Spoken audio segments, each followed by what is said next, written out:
दोस्तों, ठेकेदारी बहुत से लोग करते हैं,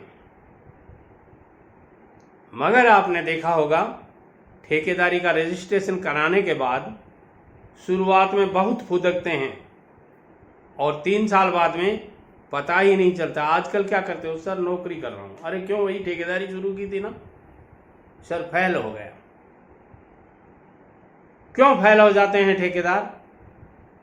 ये मेरा अनुभव कहता है कि केवल 10% ठेकेदार, जितने लोग रजिस्ट्रेशन बनवाते हैं ठेकेदारी का, मैं सिविल कॉन्ट्रैक्टर्स की बात कर रहा हूं, जो कंस्ट्रक्शन से संबंधित, निर्माण कार्यों से संबंधित काम करते हैं, उन ठेकेदारों की बात कर रहा हूं कि जितने लोग रजिस्ट्रेशन करवाते हैं या लाइसेंस बनवाते हैं, उनमें से आने वाले 5 साल बाद में आप यदि उनकी लिस्ट संभालेंगे तो केवल 10% ठेकेदार ही ग्रोथ कर पाते हैं या आगे बढ़ पाते हैं। डी क्लास से सी क्लास, सी क्लास से बी क्लास, बी क्लास से ए क्लास और ए क्लास से डबल ए क्लास तक बन जाते हैं।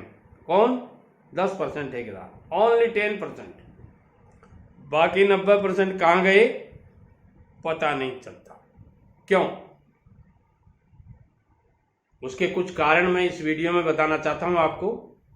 यदि आप सुनना चाहें तो एक एक शब्द को सुनिए, और यदि आपको मेरी बातें ऐसे ही लग रही हैं, अभी छोड़ जाइए वीडियो को, कोई ज़रूरत नहीं है। मुझे आपकी ज़रूरत है, मगर वीडियो पूरा देखने वालों की।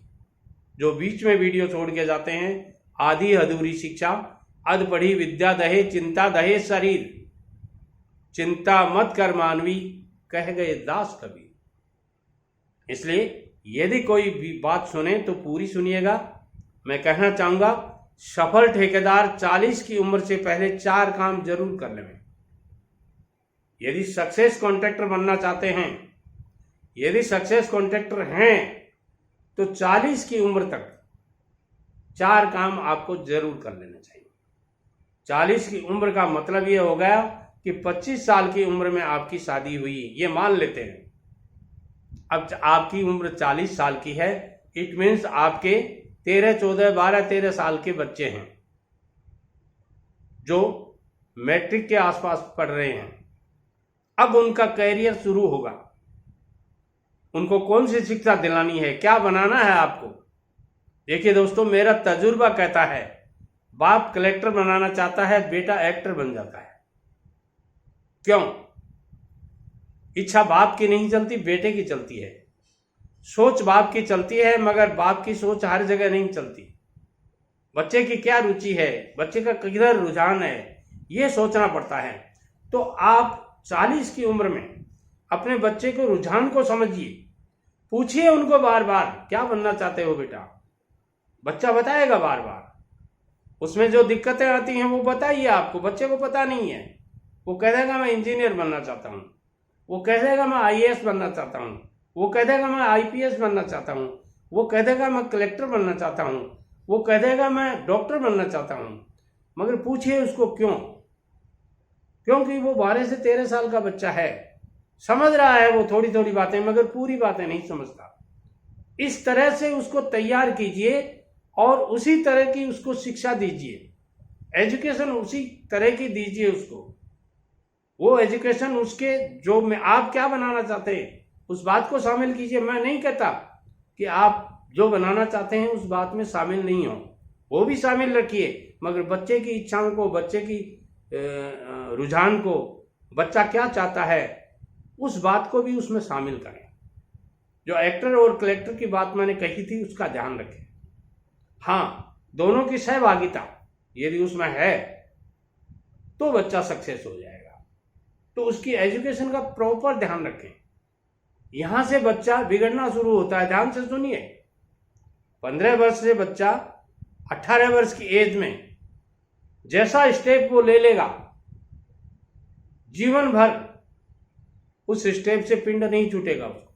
यदि उसने गलत स्टेप ले लिया, समझ लीजिए आपकी लाइफ और उसकी, दोनों की लाइफ गड़बड़ हो जाएगी। चाहे आप कितना भी कमा लीजिए, करोड़ों रुपए नहीं, अरबों रुपए कमा लीजिए, यदि आपने अपने बच्चों को प्रॉपर शिक्षा नहीं दिला पाए। मैंने ऐसे ऐसे बहुत से अधिकारी देखे हैं जिनके बच्चे केवल खेतों में ट्रैक्टर चला रहे हैं। मैं खेतों में ट्रैक्टर चलाना बहुत अच्छी बात समझता हूँ, मगर तब समझता हूँ जब वो योग्य होकर के भी ट्रैक्टर चला रहे हों, जब वो बहुत कुछ कर रहे हैं, उसके साथ सुबह सुबह 2 घंटे खेत में काम करके आते हैं, उनको समझता हूँ। मगर 8वीं फेल लड़का, यदि किसी अधिकारी का लड़का ट्रैक्टर चलाता है तो समझ लीजिए बाप ने ये 40 की उम्र में बच्चे पर ध्यान नहीं दिया। कहीं आप भी तो ये गलती नहीं कर रहे? कमेंट करके जरूर बताएं। दूसरी बात जो मैं कहना चाहूँगा, यदि सफल ठेकेदार बनना चाहते हैं या सफल ठेकेदार हैं आप, तो दूसरा काम आप 40 की उम्र में जरूर कर लीजिए, नहीं तो बाद में आपको कई परेशानियों का सामना करना पड़ेगा और मुश्किल से आप वो काम कर पाएंगे। देखिए, 25 साल की उम्र में आपने ठेकेदारी शुरू की, 5 साल आपका स्ट्रगल पीरियड मान लेते हैं, 30 साल हो गए, 5 साल और 5 साल आने वाले 10 साल आपने परिवारजनों को संपन्न किया, बढ़ाया, उनको सब कुछ किया। छोटे भाई बहनों का भी शादी ब्याह करनी पड़ी थी, सब में पैसा लगाया। मगर मेरी तरह से ये गलती आप कभी मत कर देना कि अपना एक छोटा सा घर भी नहीं बना पाए। ध्यान दीजिए, परिवार के उत्थान में आप इतने मत लग जाइए कि आपके बच्चों का उत्थान नहीं कर पाए। बातें थोड़ी कड़वी हैं, लगेंगे आपको, कहेंगे दादाजी ये क्या बोल रहे हैं, मगर दादाजी आप बीती बता रहा है। 50 की उम्र तक मैंने मेरे बच्चों पर ध्यान नहीं दिया, मेरा आगे भविष्य क्या होगा इस पे ध्यान नहीं दिया। सिर्फ और सिर्फ ये इस बात पे ध्यान दिया कि परिवार में 11 भाई बहन थे हम, उनका उत्थान कैसे हो, मेरे बाप का नाम कैसे ऊंचा हो, मेरे भाइयों को मैं यहां तक पहुंचा दूं। ये नहीं सोचा तेरा क्या होगा। और जब 50 की उम्र आई, भाइयों ने क्या किया वो मैं जानता हूं या ऊपर वाला जानता है। मेरे बाप तक को मैंने नहीं बताया है, आपको भी नहीं बता, इतना इशारा काफी है। कहीं आपके साथ ऐसा नहीं हो जाए, जो परेशानियां मैंने भुगती हैं वो आपको नहीं भुगतनी पड़े। इसलिए मैं कहना चाहूंगा, 40 की उम्र आते आते या 40 के बाद आप 1-2 कमरों का ही छोटा सा घर बना लीजिए, ताकि बच्चों के रहने की जगह तो मिल जाए। बातें कड़वी लगेंगी आपको। घर बनाने में इतना पैसा लगता है जितना एक साधारण आदमी जीवन भर नहीं कमा पाता।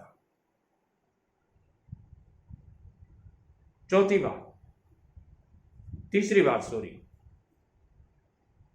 एक सफल ठेकेदार को 40 की उम्र आते आते तीसरा काम कौन सा कर लेना चाहिए? ठेकेदारी बिजनेस, कुछ लोग इसको बिजनेस नहीं धंधा बोलते हैं। और धंधा किसे कहते हैं?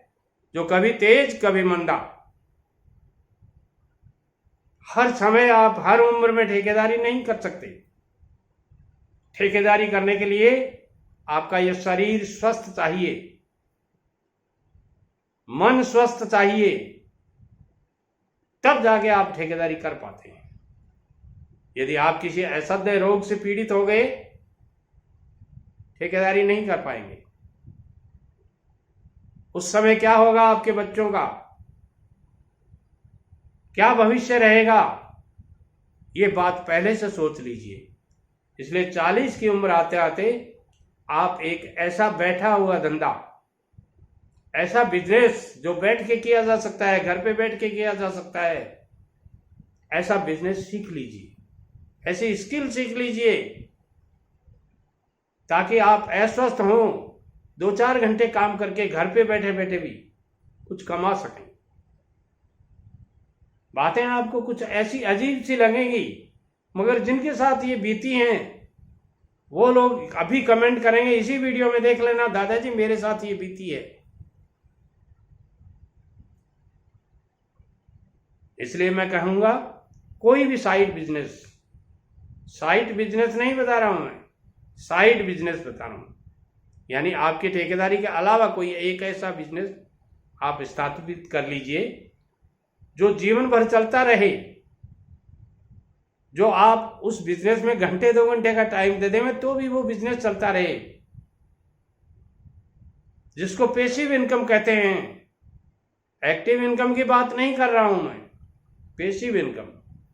ऐसा कोई बिजनेस स्थापित कर लीजिए ताकि आपका भविष्य अच्छा हो, आपके बच्चों का भविष्य अच्छा हो। और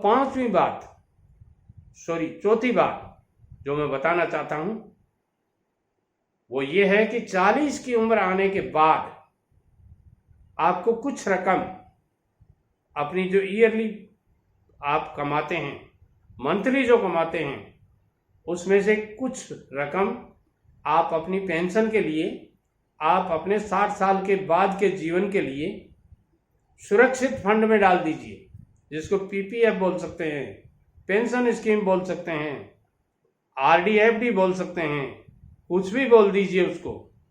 जो अर्निंग करते हैं आप साल भर में, उसका 10% पैसा, मैं तो कहूँगा 30% तक डाल दीजिए, जीवन सफल हो जाएगा। वीडियो अच्छा लगे लाइक कीजिए, अपने परिवार के हर सदस्य को ये वीडियो भेजिए। आप पिता हैं तो पुत्र को ये वीडियो भेजिए, और पुत्र हैं तो पिता को वीडियो भेजिए। आपका बेटा कहीं कुछ गड़बड़ चल रहा है, उसको जरूर सुनाइए ये वीडियो।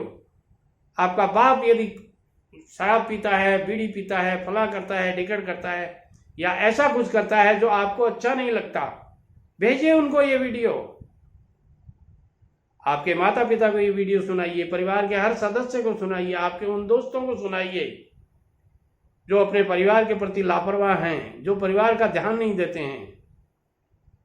बड़ी मेहनत से बनाया है मैंने ये वीडियो, मेरे अनुभवों का सार है ये वीडियो, मेरे जीवन का सार है ये वीडियो, मेरे तजुर्बे का निचोड़ है ये वीडियो।